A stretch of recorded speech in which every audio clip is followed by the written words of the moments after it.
Zaboravite sve što znate o sreći. Šta ako vam kažem da je potraga za srećom najveća laž koju su vam ikada prodali?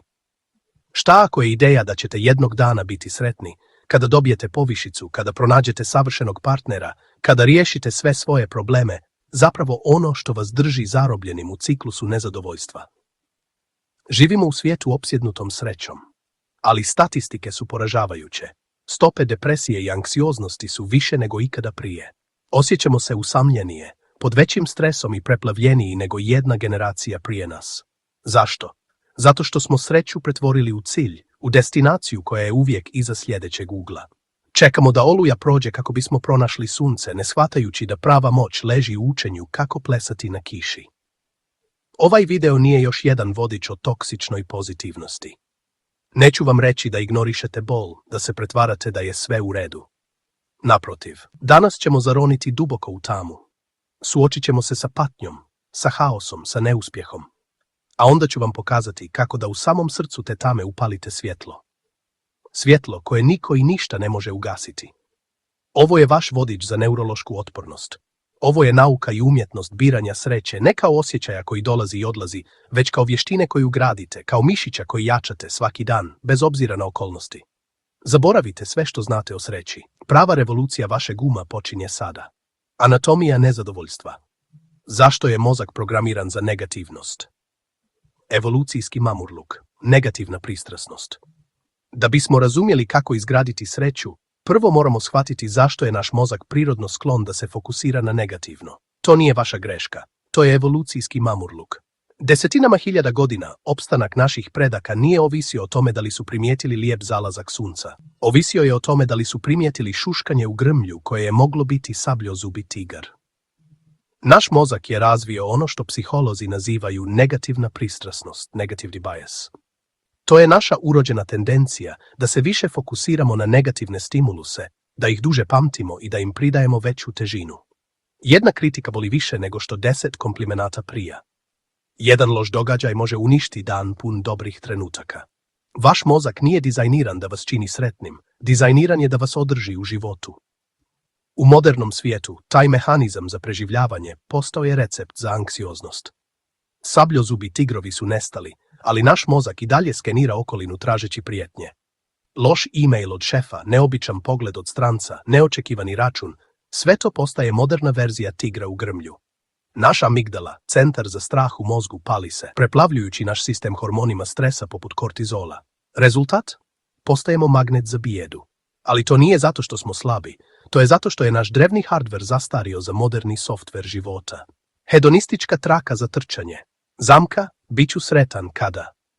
Drugi dio slagalice je fenomen poznat kao hedonistička adaptacija ili hedonistička traka za trčanje. To je tendencija ljudi da se brzo vrate na relativno stabilan nivo sreće, uprkos velikim pozitivnim ili negativnim životnim događajima. Dobijete povišicu? Sjajno. Osjećate se euforično nekoliko sedmica, možda mjesec dana. A onda, taj osjećaj izblijedi. Naviknete se na novu platu i počnete željeti više. Kupite novi auto, fantastično. Ali nakon nekog vremena to je samo auto koji vas vozi od tačke A do tačke B. Ovaj mehanizam nas drži zarobljenim u beskrajnoj potrazi. Uvjeravamo sebe, bit ću sretan kada kupim kuću, smršam 10 kilograma, odem na odmor.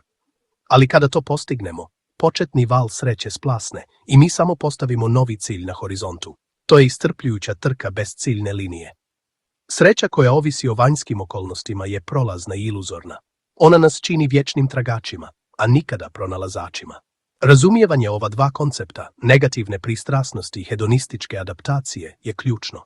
Ono nas oslobađa krivice. Niste vi krivi što se osjećate loše. Vaš mozak je jednostavno takav. Ali i ovo je najvažniji dio. To ne mora biti vaša sudbina. Vi niste žrtva svog mozga. Vi možete postati njegov gospodar. Neuroplastičnost. Nauka o reprogramiranju uma. Vaš mozak nije od kamena. Decenijama se vjerovalo da je mozak odrasle osobe fiksiran, nepromjenjiv. Ali posljednjih 20 godina revolucija u neuroznanosti je dokazala suprotno. Koncept neuroplastičnosti je pokazao da se naš mozak može mijenjati i da se mijenja tokom cijelog našeg života. Svaka misao koju pomislite, svaka emocija koju osjetite, svaka akcija koju poduzmete fizički mijenja strukturu i funkciju vašeg mozga. Zamislite svoj mozak kao gustu šumu. Kada prvi put imate neku misao, to je kao da pravite usku stazu kroz šikaru. Teško je. Ali što više puta prođete tom stazom, ona postaje šira, raščišćenija, lakša za korištenje. Na kraju ta staza postaje autoput. Misao postaje automatska. To je navika. Kada ste anksiozni, vi ste samo proveli godine hodajući stazama straha i brige. Te staze su sada autoputevi. Vaš mozak automatski bira njih. Ali neuroplastičnost znači da možete izgraditi nove staze. Možete izgraditi autoputeve mira, zahvalnosti i otpornosti. Kako vježbati mozak? Uloga prefrontalnog korteksa. Kako to radimo? Ključ leži u svjesnom naporu i ponavljanju. Glavni igrač u ovom procesu je vaš prefrontalni korteks. To je dio mozga odmah iza vašeg čela i on je sjedište vaše volje, donošenja odluka i svjesne pažnje. To je vaš unutarnji CEO. Kada se suočite sa teškoćom, vaša amigdala, centar za strah, vrišti. Opasnost, panika. Ali vaš PFC ima moć da je smiri. Može reći, hej, polako, hajde da pogledamo ovo racionalno. Šta je najgore što se može dogoditi? Šta možemo naučiti iz ovoga? Što više svjesno koristite svoj PFC da preusmjerite svoju pažnju sa negativnog na konstruktivno, to jačate vezu između PFC-a i amigdale. Doslovno gradite jači mišić samokontrole. S vremenom, vaš PFC postaje brži i efikasniji u smirivanju amigdale, a vaš mozak počinje automatski birati put otpornosti umjesto puta panike. Ovo nije samo teorija. Studije snimanja mozga fMRI su pokazale da prakse poput meditacije i kognitivne behavioralne terapije CBT fizički mijenjaju mozak, smanjujući aktivnost u amigdali i povećavajući gustoću sive tvari u prefrontalnom korteksu. Vi možete, doslovno, izgraditi sretniji mozak. Arhitektura otpornosti, praktični okvir u 3 koraka. U redu, teorija je sjajna, ali kako ovo primijeniti u praksi, posebno kada ste usred životne oluje? Pronađi dobro. To je suština. Ali hajde da to razbijemo u konkretan, pamtljiv i ponovljiv proces. Nazovimo ga okvir otpornosti u 3 koraka. Korak 1. Validacija i suosjećanje. Priznajte bol. Ovo je korak koji toksična pozitivnost preskače i zato ne uspijeva. Ne možete ignorisati bol. Ne možete se pretvarati da nije tu. Prvi korak je da priznate i validirate ono što osjećate sa suosjećanjem prema sebi. Recite sebi, ovo je teško, ovo boli, u redu je što se osjećam tužno, ljuto, uplašeno. Dajte sebi dozvolu da budete čovjek. Borba protiv osjećaja je kao borba protiv plime, samo vas iscrpljuje. Kada priznate osjećaj, oduzimate mu moć. Gledate ga u oči umjesto da bježite od njega. Ovaj korak smiruje vaš limbički sistem. To je kao da kažete uplašenom djetetu u sebi, vidim te, čujem te, ovdje sam s tobom. Tek kada to uradite, vaš prefrontalni korteks može preuzeti kontrolu. Korak 2. Preoblikovanje i potraga za rastom. Pronađite lekciju. Sada i tek sada prelazite na drugi korak. Ovo je svjesni čin preusmjeravanja pažnje. Postavite sebi jedno od najmoćnijih pitanja koje postoji. Šta mogu naučiti iz ovoga? Ili njegove varijacije. Kako me ovo može učiniti jačim, mudrijim, boljim? Koju priliku za rast ova situacija krije? Ako se ovo dogodilo za mene, a ne meni, šta je poruka? Ovo pitanje je prekidač. Ono prebacuje vaš mozak iz moda žrtve u mod učenika. Prebacuje vas iz reaktivnog u proaktivno stanje. Više niste bespomoćni, postajete istraživač u potrazi za znanjem. Možda je lekcija o strpljenju. Možda je o postavljanju granica. Možda je o tome da trebate tražiti pomoć. Možda je o tome da ste jači nego što ste mislili. Uvijek, ali uvijek postoji lekcija. Vaš zadatak nije da vam se situacija sviđa. Vaš zadatak je da iz nje izvučete vrijednost. Korak 3. Aktivna zahvalnost. Treći korak je najradikalniji. Nakon što ste priznali bol i pronašli lekciju, sada tražite dar. Tražite jednu, makar i najmanju stvar, na kojoj možete biti zahvalni unutar teške situacije. Ovo se zove aktivna zahvalnost. To nije pasivno osjećanje zahvalnosti kada se nešto dobro dogodi. To je aktivno, namjerno traženje zahvalnosti usred poteškoća. To je ultimativni trening za vaš mozak. Izgubili ste posao. Zahvalan sam na prilici da pronađem karijeru koja me više ispunjava. Raskinuli ste vezu? Zahvalan sam na lekcijama koje sam naučio o sebi i o tome šta želim u partneru. Suočavate se sa zdravstvenim problemom. Zahvalan sam na ovom podsjetniku da cijenim svaki dan i da se bolje brinem o svom tijelu. Možda se čini nategnuto u početku, vaš mozak će se buniti. Ali zapamtite, vi gradite novu neuralnu stazu. Svaki put kada ovo uradite, ta staza postaje jača. S vremenom, vaš mozak će početi automatski tražiti dobro, lekciju i dar u svakoj situaciji. Postaćete na neurološkom nivou nezaustavljivi. Teorija je jedno, ali stvarni život je ono što nas inspiriše. Pogledajmo nekoliko primjera. Priča o preduzetniku. Zamislite, mladu preduzetnicu čiji je startup propao nakon 2 godine napornog rada. Izgubila je sav svoj novac i novac svojih prijatelja. Osjećala se kao potpuni neuspjeh. Mogla je potonuti u depresiju. Korak 1. Priznala je svoj bol. Slomljena sam.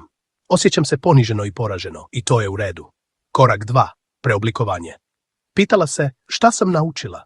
Shvatila je da je naučila o marketingu, o vođenju tima, o tome kako ne upravljati financijama. Shvatila je da je stekla iskustvo koje vrijedi više od bilo koje diplome. Korak 3. Zahvalnost. Rekla je, zahvalna sam na ovom neuspjehu, jer me je naučio lekcijama koje će mi osigurati da moj sljedeći poduhvat uspije. Godinu dana kasnije, pokrenula je novi, uspješniji posao, izgrađen na pepelu njenog prvog neuspjeha. Ovo nisu samo lijepe priče. Ovo je okvir otpornosti na djelu. Ovo su ljudi koji su odbili da budu žrtve svojih okolnosti i umjesto toga postali arhitekte svojih života. Dnevnik otpornosti svako večer odvojite 5 minuta. Zapišite jedan izazov sa kojim ste se suočili tog dana. Zatim, prođite kroz 3 koraka. Validacija, lekcija i zahvalnost. Ovo je kao da idete u teretanu za svoj mozak. Svaki unos je jedno ponavljanje koje jača vaš mišić otpornosti. Vježba šta ako. Kada se brinete o budućnosti, vaš mozak igra igru šta ako na negativan način. Šta ako ne uspijem? Šta ako me odbiju? Okrenite igru. Svjesno je igrajte na pozitivan način. Šta ako uspijem iznad svih očekivanja? Šta ako je ovo najbolja stvar koja mi se ikada dogodila? Šta ako me ovaj izazov pripremi za nešto nevjerovatno? Ova vježba ne negira rizik, ali otvara vaš um za mogućnosti i smanjuje katastrofalno razmišljanje. Sidro zahvalnosti. Odaberite fizički predmet, kamenčić u džepu, narukvicu, prsten. Neka to bude vaše sidro zahvalnosti. Svaki put kada ga dodirnete ili vidite tokom dana, zastanite na trenutak i pronađite jednu stvar na kojoj ste zahvalni u tom tačnom trenutku. Zahvalan sam na ovom gutljaju kafe. Zahvalan sam na suncu na mom licu. Zahvalan sam što dišem. Ova praksa vas izvlači iz negativnih misaonih petlji i vraća vas u sadašnji trenutak, gradeći naviku zahvalnosti malo po malo. Prošireni alati za majstorstvo uma. Tehnika promjena kanala. Kada se uhvatite u petlji negativnog razmišljanja, ruminacija, zamislite da je vaš um televizor. Trenutno ste na kanalu katastrofa. Vaš zadatak je da svjesno uzmete daljinski upravljač i promijenite kanal. To radite tako što fizički ustanete i uradite nešto potpuno drugačije na 5 minuta. Operite suđe, pustite muziku i plešite. Izađite napolje i fokusirajte se na zvukove ptica. Ova fizička promjena prekida neurološku petlju i daje vam priliku da se resetujete. Kutija briga. Ako ste skloni brizi, posebno noću, isprobajte tehniku kutija briga. Uzmite stvarnu kutiju. Svaki put kada se pojavi briga, zapišite je na papirić i fizički je stavite u kutiju. Recite sebi, sada nije vrijeme za ovo, bavit ću se ovim sutra u 17. Odredite specifično vrijeme za brigu od 15 minuta svaki dan. Kada dođe to vrijeme, otvorite kutiju i prođite kroz brige. Otkrićete 2 stvari. Prvo, većina briga više ne izgleda tako strašno. Drugo, trenirate svoj mozak da odloži brigu na određeno vrijeme, oslobađajući vam mentalni prostor tokom ostatka dana. Izazov negativnosti. Ali, svaki put kada uhvatite sebe da imate negativnu misao, izazovite je dodavanjem riječi ali i nudeći alternativnu, realističniju perspektivu. Nikada neću završiti ovaj projekat na vrijeme, ali ako ga razbijem na manje korake, mogu napredovati svaki dan. Svi su pametniji od mene, ali ja donosim jedinstvenu perspektivu i vještine koje su vrijedne. Ova jednostavna vježba vas uči da prepoznate i osporite automatske negativne misli, gradeći uravnoteženiji način razmišljanja. Prevazilaženje prepreka na putu otpornosti. Put ka neurološkoj otpornosti nije linearan, bit će prepreka. Evo kako da se nosite sa najčešćim. Osjećam se kao da lažem sebe. Kada prvi put počnete sa preoblikovanjem i zahvalnošću, može se osjećati neiskreno. To je normalno. Vaš stari utabani negativni put se buni. Ključ je da ne ciljate na slijepi optimizam, već na vjerodostojni optimizam. Ne morate vjerovati da je sve savršeno. Samo trebate pronaći zrno istine u lekciji ili daru. Možda je situacija 99% loša. Vaš posao je da se fokusirate na onaj 1% mogućnosti za rast. S vremenom, taj 1% će početi da raste. Previše sam preplavljen da bih ovo radiola. Kada ste u dubokoj krizi, ideja o traženju lekcije može izgledati nemoguće. U tim trenucima vaš jedini zadatak je korak prvi, validacija. Samo budite sa svojim bolom, ne forsirajte ništa, dišite, recite sebi ovo je previše za sada, moj jedini posao je da preživim ovaj trenutak. Tek kada se intenzitet emocija smanji, možete nježno pokušati sa korakom 2. Otpornost nije u tome da nikada ne padnete, u tome je kako nježno sebe podignete. Ovo ne funkcioniše. Radite ovo nekoliko dana i ne vidite promjenu. Sumnja se uvlači. Zapamtite, gradite autoput. To se ne dešava preko noći. Neuroplastičnost zahtijeva konzistentnost i ponavljanje. Vjerujte procesu. Svaki put kada svjesno preusmjerite svoju pažnju, vi stavljate još jedan sloj asfalta na svoj novi neuralni put. Nećete vidjeti put nakon jednog dana, ali nakon 100 dana dosljednog rada imat ćete autoput koji će vas služiti do kraja života. Vi ste arhitekta svog uma. Život će uvijek biti pun izazova. Bol, tuga i neuspjeh su neizbježni. Ne možete kontrolisati oluje koje dolaze, ali možete kontrolisati brod. Možete naučiti da upravljate jedrima, da čitate vjetrove i da plovite kroz najnemirnije vode, ne samo preživljavajući, već postajući jači, mudriji i da sretniji. Sreća nije odsustvo tame. Sreća je vještina pronalaženja svjetla unutar tame. To je obećanje neuroplastičnosti. To je mudrost stoika. To je moć koja leži uspavana u vama, čekajući da je probudite. Zato vas danas izazivam. Ne sutra, ne sljedeće sedmice. Danas. Pronađite jedan izazov u svom životu, ma koliko mali bio, i prođite kroz 3 koraka. Priznajte bol, pronađite lekciju i onda, najhrabrije od svega, pronađite dar. Uradite to danas, uradite to sutra, uradite to svaki dan. I gledajte kako se vaš svijet mijenja. Ne zato što su se okolnosti promijenile, već zato što ste se vi promijenili. Postali ste arhitekta svog uma. Postali ste gospodar svoje sreće. Vi niste žrtva, vi ste kreator. Sada idite i stvorite remek djelo. Ovo je kanal gdje rastemo svaki dan, zaprati i promijeni sebe na bolje.